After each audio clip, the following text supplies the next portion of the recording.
लेकिन foreign policy कैसे handle की जाती है, विदेश नीति कैसे हैंडल की जाती है, यह मोदी को पाकिस्तान से सीखना चाहिए।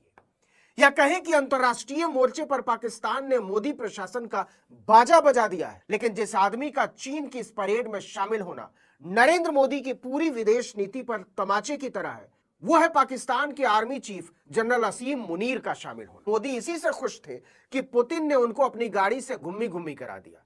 उनको हवाई नहीं थी कि उनके पीठ पीछे अंतर्राष्ट्रीय राजनीति में क्या खेल चल रहे हैं।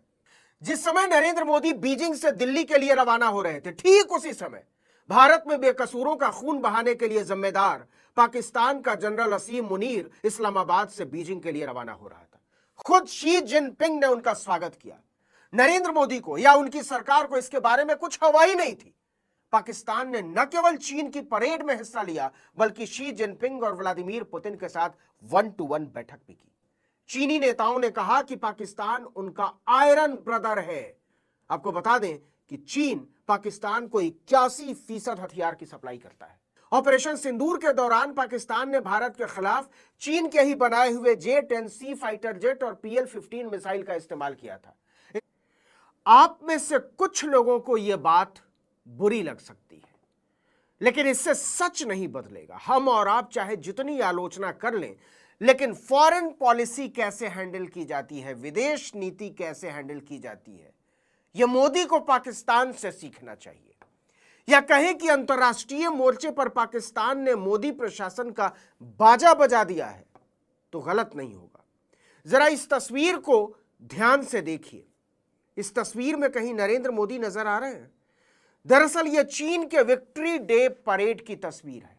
इस परेड में रूस के राष्ट्रपति व्लादिमीर पुतिन है, उत्तर कोरिया के प्रधान किम जोंग उन है, इसके अलावा दुनिया के 20 से ज्यादा नेता शामिल हुए। लेकिन जिस आदमी का चीन की इस परेड में शामिल होना नरेंद्र मोदी की पूरी विदेश नीति पर तमाचे की तरह है, वो है पाकिस्तान के आर्मी चीफ जनरल असीम मुनीर का शामिल होना। इस परेड और वैश्विक राजनीति में इसके महत्व का अंदाजा इसी से लगा लीजिए कि रूसी राष्ट्रपति व्लादिमीर पुतिन SCO समिट में भाग लेने के बाद 2 दिन तक रुके रहे। 31 अगस्त को शंघाई सहयोग संगठन की बैठक खत्म हो गई थी और विक्ट्री परेड 3 सितंबर को थी। मोदी इसी से खुश थे कि पुतिन ने उनको अपनी गाड़ी से घुम्मी घुम्मी करा दिया। उनको हवाई नहीं थी कि उनके पीठ पीछे अंतर्राष्ट्रीय राजनीति में क्या खेल चल रहे हैं। जिस समय नरेंद्र मोदी बीजिंग से दिल्ली के लिए रवाना हो रहे थे, ठीक उसी समय भारत में बेकसूरों का खून बहाने के लिए जिम्मेदार पाकिस्तान का जनरल असीम मुनीर इस्लामाबाद से बीजिंग के लिए रवाना हो रहा था। खुद शी जिनपिंग ने उनका स्वागत किया। यह परेड द्वितीय विश्व युद्ध में जापान की हार और जापानी आक्रमण के खिलाफ चीन के प्रतिरोध को याद करने के लिए निकाली जाती है।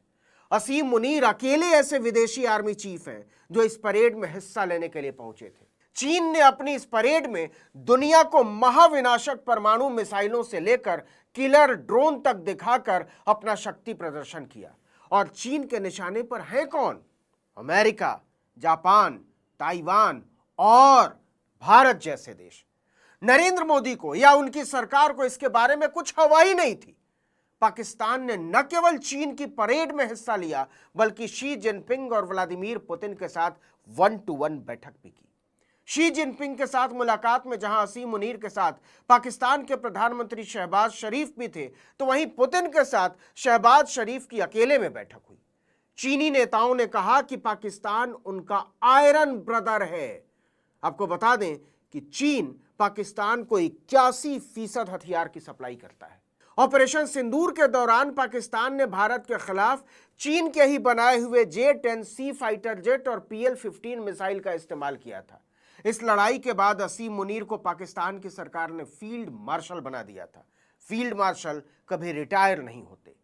और जिन पुतिन की गाड़ी में फोटो खिंचवाकर नरेंद्र मोदी मगन हो रहे थे, उन्होंने बैठक में साफ कहा कि पाकिस्तान हमारा दोस्त है और आने वाले दिनों में यह दोस्ती और मजबूत होगी।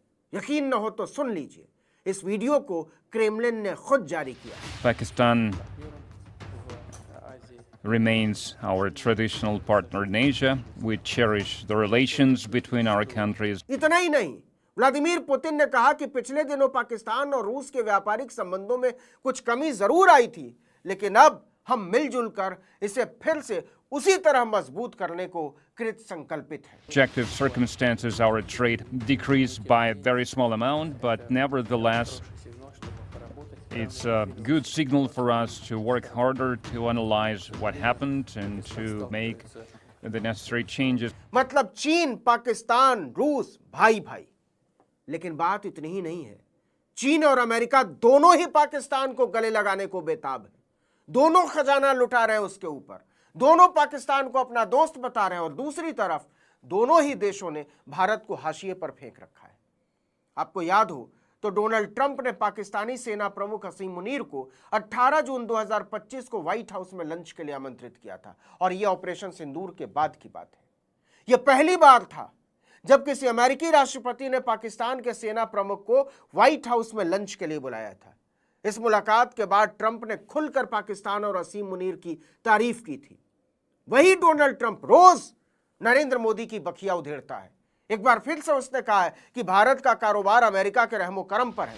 We get along with India very well, but India has, you have to understand, for many years it was a one-sided relationship. Only now since I came along and because of the power that we have with tariffs. मतलब चीन, पाकिस्तान, रूस और America चारों को पता चल गया है कि भारत में एक अनाड़ी प्रधानमंत्री कुर्सी पर बैठा हुआ है, जो किसी रील बनाने वाले की तरह बेहद गंभीर अंतर्राष्ट्रीय मंचों में भी केवल फोटो खिंचवाता रहता है, बेमतलब की हंसी हंसता रहता है, और उसका प्रचार तंत्र इसे अपने चेलों और चाटुकारों तक फैलाता रहता है। वो अच्छी तरह जान गए हैं कि दुनिया का शक्ति संतुलन जिस तरह से बदल रहा है, उसके बारे में न तो नरेंद्र मोदी को कुछ पता है और न ही उनकी इसमें कोई दिलचस्पी है। अगर थोड़ा निरपेक्ष होकर सोचा जाए तो पाकिस्तान के मुद्दे पर रूस, चीन और अमेरिका ने भारत को सैंडविच बना दिया है। देखिए कि चीन और अमेरिका एक दूसरे को देखना पसंद नहीं करते, रूस और अमेरिका एक दूसरे को देखना पसंद नहीं करते, और पाकिस्तान ने तीनों को समान रूप से साध रखा है। दूसरी तरफ नरेंद्र मोदी फुटबॉल बने फिर रहे हैं। कभी चीन को लाल लाल आंख दिखाने के लिए डोनाल्ड माई फ्रेंड करते घूमते थे। ट्रंप की चापलूसी में 75 साल पुरानी भारत की घोषित नीति को लात मारकर इजराइल जैसे बर्बर देश को गले लगाया, रूस को दरकिनार किया, और ट्रंप ने मोदी का इस्तेमाल करके दूध की मक्खी की तरह निकाल फेंका। अब वो बिलबिलाए हुए कभी पुतिन के पास भाग रहे हैं तो कभी शी जिनपिंग के पास। पूरे भाषण में चाइना शब्द प्रधानमंत्री ने नहीं बोला। पूरा देश जानता है कि पाकिस्तान की मदद, टेक्निकल मदद, एयरफोर्स की मदद चाइना ने की, मगर प्रधानमंत्री के मुंह से, डिफेंस मिनिस्टर के मुंह से चाइना शब्द नहीं निकला। सबको पता चल गया है कि नरेंद्र मोदी एक खोखले नेता है। उनके पास न सूझबूझ है, न दृष्टि है, न वो पढ़े लिखे हैं, और न ही उनके अंदर उदारता है।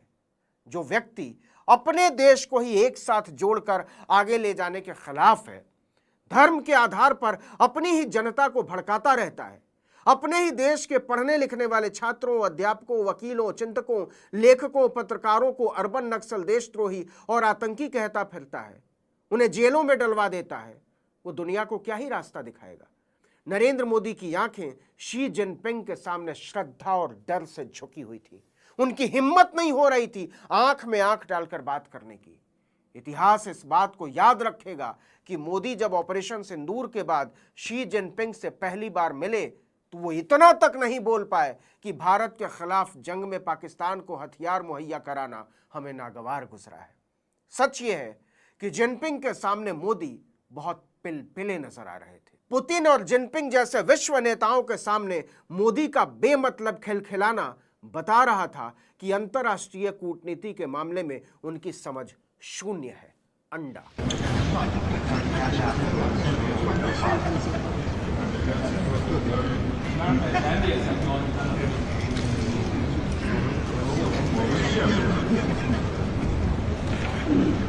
इसके बाद पाकिस्तान के प्रधानमंत्री और आर्मी चीफ का बीजिंग में स्वागत बताता है कि मोदी कुछ भी संभाल नहीं पा रहे हैं। वो मूल तौर पर एक गप्पी प्रधानमंत्री हैं जिन्हें बातें बनाने के अलावा कुछ नहीं आता। दुनिया के साथ कदम ताल कैसे करते हैं इसके बारे में न तो मोदी को कुछ पता है और न ही उनके चेलों, चाटुकारों और चवन्नी सलाहकारों को।